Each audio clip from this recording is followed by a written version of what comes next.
कहानी होती है तो हम देखते हैं कि एक पतला दुबला सा आदमी जंगल के रास्ते से आ रहा होता है। वो बहुत ही ज़्यादा पतला आदमी होता है।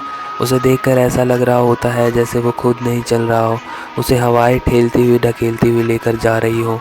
वो काफ़ी ज़्यादा पतला होता है, एकदम कमज़ोर भी होता है। थोड़ी दूर चलते चलते अचानक से उसका पैर फिसल जाता है और वो ज़मीन पर नीचे गिर जाता है। उससे उठा भी नहीं जा रहा होता। वहीं पास पर बैठे हुए बाबा जी ये सब देख रहे होते हैं और वो बाबा जी उसे देखकर उसके पास आते हैं और उसके पास आकर उसे पानी पिलाते हैं।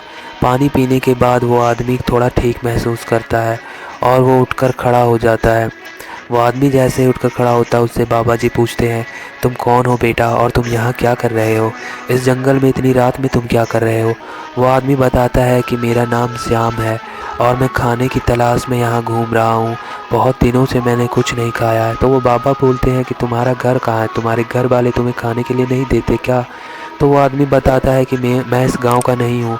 कुछ दिन पहले ही मैं इस गांव में आया हूँ और यहाँ मेरा कोई अपना नहीं है, तो इस वजह से मुझे कोई खाने के लिए भी नहीं देता और ना मुझे कोई काम मिलता है, जिस वजह से मैं कुछ खा भी नहीं पा रहा हूँ। मैं बहुत ही ज़्यादा कमज़ोर हो चुका हूँ बाबा जी। वो बाबा बोलते हैं तो तुम इतनी रात में इस जंगल में कैसे आ गए? तो वो बोलता है कि मैं खाने की तलाश में इधर उधर भटक रहा था। इस जंगल में आया तो मैं रास्ता भटक गया और मैं यहाँ टहलते टहलते घूमते घूमते यहाँ आ गया। फिर वो बताता है कि मैं दूसरे गांव में एक टीचर था और मैं बच्चों को पढ़ाया करता था, पर वहाँ के लोगों ने मेरे पर चोरी का इल्ज़ाम लगाकर मुझे वहाँ से मार पीट कर भगा दिया, जिस वजह से मैं दूसरे गांव में आ गया और मुझे वहाँ भी कोई काम धाम नहीं मिला बाबा जी, और मेरी हालत ऐसी हो गई है। वो अपनी सारी कहानी बाबा को बता देता है। वो बाबा उसे बोलते हैं कि ठीक है, तुम जब तक चाहो मेरे साथ रह सकते हो, तुम मेरी कुटिया में चलो, मैं तुम्हें खाना वहाँ पर दे देता हूँ खाने के लिए। वो आदमी खुश हो जाता है और बोलता है ठीक है गुरुजी, आप मुझे अपने साथ ले चलिए। वो बाबा बोलते हैं ठीक है, तुम मेरे साथ चलो, और उसे लेकर अपने कुटिया की तरफ जाने लगते हैं। उसी जंगल में थोड़ी दूरी पर उनका कुटिया होता है और वो उसे लेकर अपनी कुटिया में जाते हैं और उसे कुछ फल खाने के लिए देते हैं।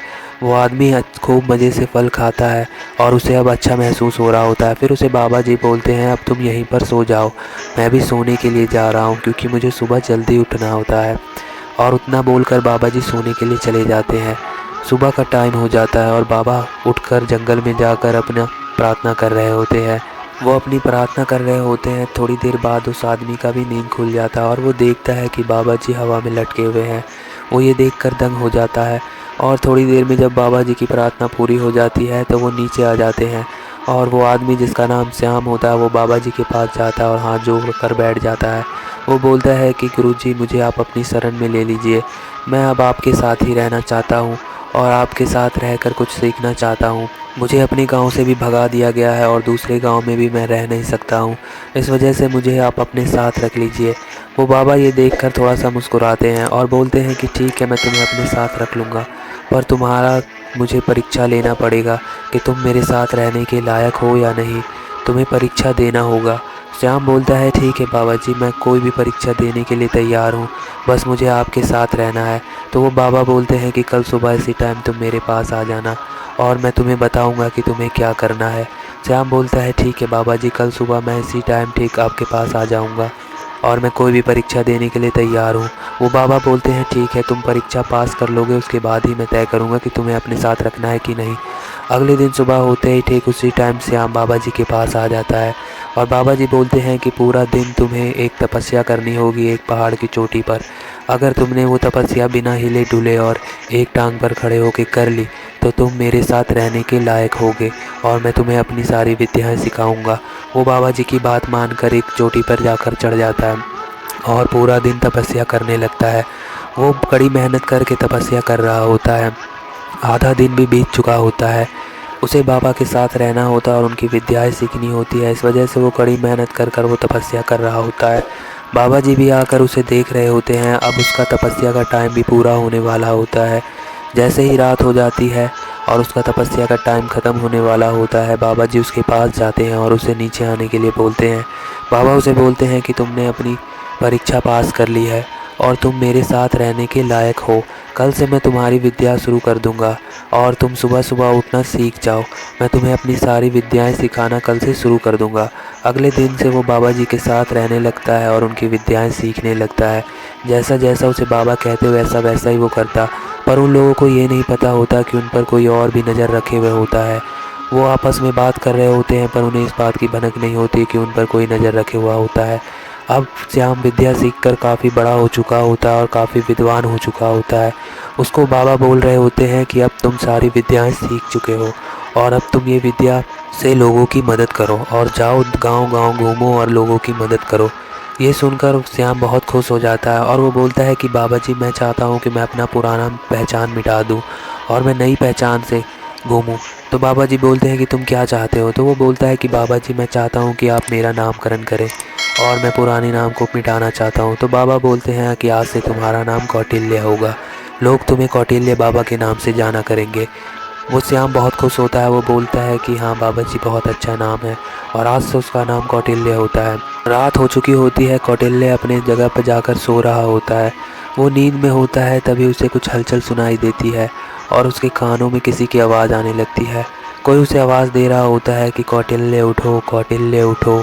तभी अचानक से उसकी आँख खुल जाती है और वो उठकर देखने लगता है। तो कोई उसे बोलता है कि कौटिल्य, तुम्हें गुरुजी ने पूरी विद्याएं नहीं सिखाई है।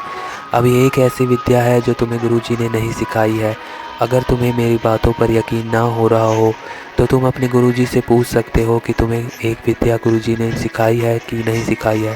तुम अपने गुरुजी से पूछना कि गुरुजी ने तुम्हें सारी विद्याएं सिखाई है या नहीं। वो बोलता है कि तुम कौन हो? तो वो बोलता है कि पहले तुम ये अपने गुरुजी से पूछ कर आओ, उसके बाद मैं बताऊंगा कि मैं कौन हूँ और तुम्हें क्या करना है। फिर अचानक से कौटिल्य की नींद खुलती है और वो देखता है कि गुरुजी उसके सामने है और वो बोलते हैं कि तुम चौंके क्यों? डरावना सपना देखा क्या तुमने? तभी कौटिल्य गुरुजी से बोलता है कि मुझे आपसे कुछ पूछना है, क्या मैं पूछ सकता हूँ? तो गुरुजी बोलते हैं आप पूछो। तो कौटिल्य पूछता है कि आपने क्या मुझे सारी विद्याएं सिखा दी हैं? गुरुजी उसे बोलते हैं कि नहीं, मैंने तुम्हें एक विद्या नहीं सिखाई है। उस विद्या से बहुत सी बुरी शक्तियाँ आ सकती है जिस वजह से काफ़ी नुकसान हो सकता है इस संसार का। इसलिए मैंने तुम्हें वो विद्याएं नहीं सिखाई है।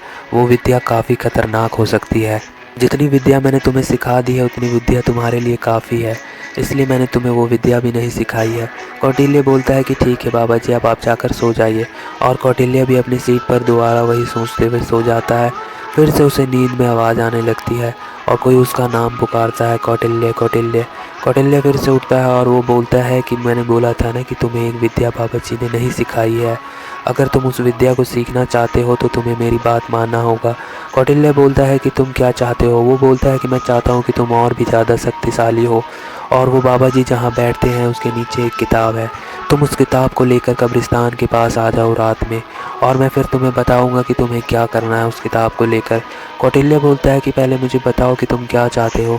फिर वो बोलता है कि मैं बस इतना चाहता हूँ कि तुम और भी ज़्यादा शक्तिशाली बनो। कौटिल्य उसके बहकावे में आ जाता है और वो गुरुजी के पास वो रखी हुई किताब उठाकर कब्रिस्तान की तरफ निकल पड़ता है। आधी रात का टाइम हो रहा होता है। कौटिल्य उस किताब को लेकर कब्रिस्तान की तरफ जा रहा होता है। कब्रिस्तान में पहुंचकर वो उस किताब को खोलकर खड़ा हो जाता है और वो बोलता है कि अब मुझे क्या करना है। तभी उसके पास एक काला साया सा आता है और वो साया उसे बोल रहा होता है कि इस किताब की आखिरी पन्ने को खोलो और आखिरी पन्ने में जो लिखा है उस मंत्र को ज़ोर ज़ोर से पढ़ो, अपने आप ही सब कुछ हो जाएगा।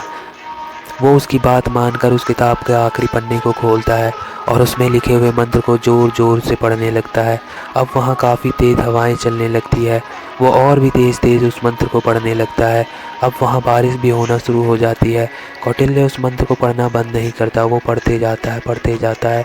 ये आवाज़ उस बाबा के कान तक पहुंच जाती है और वो मौसम को भी देखकर समझ जाता है कि कोई उस किताब को ले चुका है और वो बाबा वहाँ दौड़ता हुआ आने लगता है।